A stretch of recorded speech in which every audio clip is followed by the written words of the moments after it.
Pernah nggak sih kalian mikir kenapa orang pada ngerasa aman buat nyimpan uangnya di bank? Gimana kalau banknya tiba-tiba tutup? Uang kita ikutan lenyap dong. Nah, disinilah peranan Badan Penjamin Deposit atau kalau di Indonesia namanya Lembaga Penjamin Simpanan.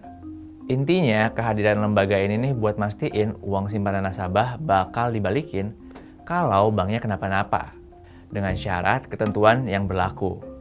Tapi, kalian tahu nggak sih pembentukan LPS ini ada kaitannya loh sama peristiwa krisis moneter tahun 98. Gimana ceritanya tuh?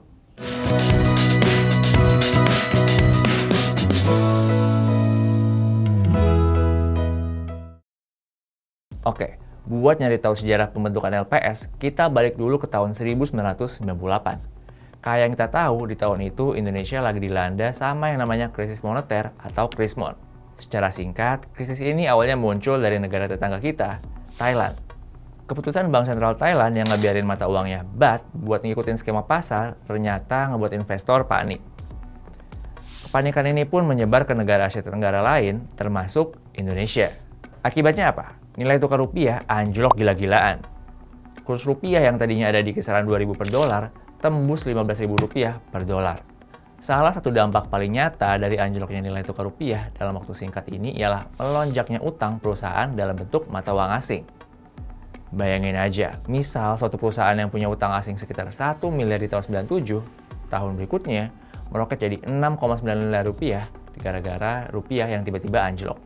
Banyak perusahaan pun akhirnya nggak bisa bayar utangnya. Akibatnya, kredit macet perbankan pun naik. Ini yang kemudian ngebuat bank berdarah-darah. Belum lagi banyak bank yang juga ngandelin pinjaman luar negeri jangka pendek buat operasionalnya. Ini juga ngebuat utang mata uang asing perbankan membengkak. Makin parah deh tuh kondisi perbankan waktu itu. Pada akhirnya, pemerintah pun melikuidasi bank yang dianggap udah nggak bisa lagi diselamatin. Di tahun 97, pemerintah memutuskan untuk menutup 16 bank sebagaimana tindak lanjut bantuan dari lembaga internasional, IMF.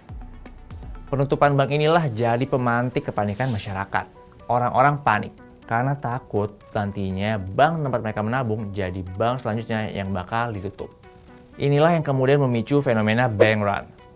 Takut uangnya nanti hilang, masyarakat berbondong-bondong narik uangnya di bank. Akibatnya, bank pun semakin kesulitan karena likuiditas yang berasal dari tabungan masyarakat seret.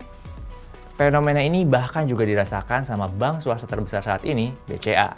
Pasca kabar likuidasi itu beredar, masyarakat ramai mengantri di berbagai kantor cabang BCA. Ini pada akhirnya membuat BCA kesulitan dana operasional, bahkan harus dibantu oleh Bank Indonesia lewat skema BLBI. Jadi kebayangkan separah apa kepanikan masyarakat waktu itu terhadap kondisi perbankan nasional. Buat ngeredam kepanikan tadi, pemerintah akhirnya ngeluarin kebijakan yang ngejamin semua kewajiban pembayaran bank, termasuk simpanan masyarakat. Kebijakan ini dikenal dengan nama Blanket Guarantee dan tertuang dalam Keputusan Presiden nomor 26 tahun 1998. Awalnya, kebijakan ini dinilai dapat meredam kepanikan masyarakat. Karena masyarakat kayak semacam diberi jaminan uang yang ditempatkan di bank ini bakalan aman. Berapapun nilai uangnya, itu dijamin sama pemerintah. Tapi ternyata ruang lingkup penjaminan yang terlalu luas justru memicu moral hazard. Sejumlah pihak bilang, ruang lingkup penjaminan yang terlalu luas justru menyebabkan terjadinya malpraktik dari sisi pengelola bank. Makanya, buat ngatasin masalah tersebut, program penjaminan yang sangat luas tadi lingkupnya diperkecil dan diganti menjadi sistem penjaminan yang terbatas. Akhirnya di tahun 2004, pemerintah menerbitkan Undang-Undang Nomor 24 Tahun 2004 tentang Lembaga Penjamin Simpanan atau LPS.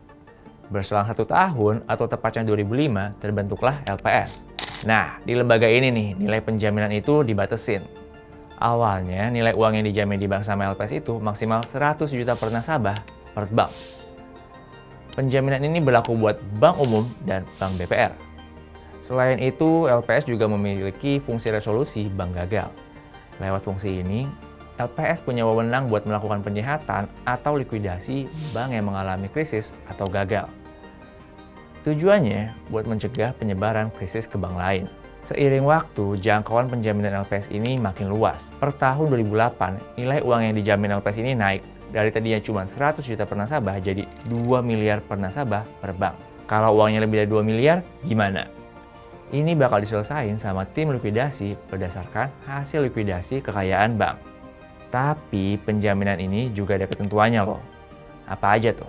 Pertama, tercatat dalam pembukuan bank. Artinya data diri dan daftar simpanan nasabah tercatat dalam pembukuan bank. Kedua, tingkat bunga yang diterima nasabah tidak melebihi tingkat bunga penjaminan LPS. Ini tuh merupakan batas dari besaran bunga simpanan yang dijamin LPS. Besarannya itu bakal disesuaikan setiap kuartal sama LPS. Buat periode Juni sampai September 2025, besaran bunga penjaminan LPS buat bank umum itu sebesar 4%. Artinya, kalau kalian nyimpan uang di bank dengan bunga simpanan lebih dari 4%, itu simpanannya ya nggak dijamin sama LPS. Persyaratan terakhir, tidak menyebabkan bank gagal.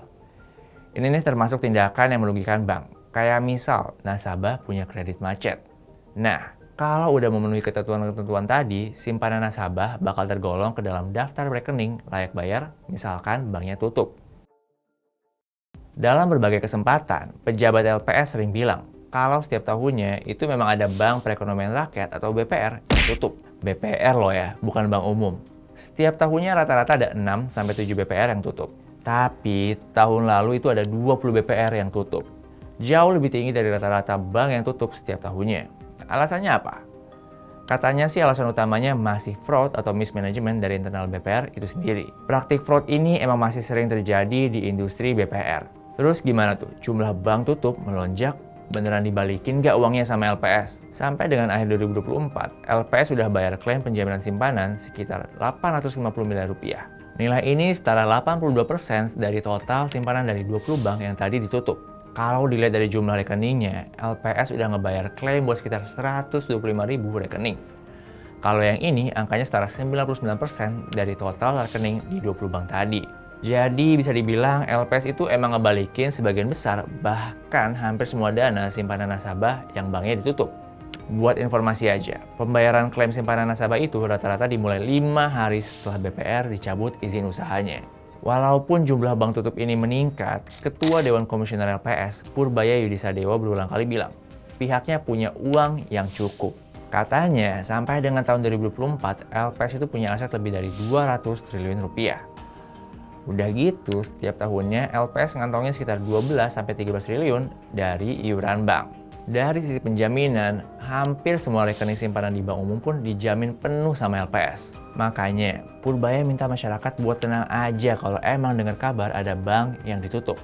Jadi, itu dia. Lewat tugasnya menjamin simpanan nasabah bank, LPS juga memiliki peranan penting dalam menjaga stabilitas sistem keuangan nasional. Karena tanpa kehadiran lembaga semacam LPS, kita bisa ngelihat gimana ketakutan dan kepanikan masyarakat bisa berdampak signifikan ke sistem keuangan Indonesia.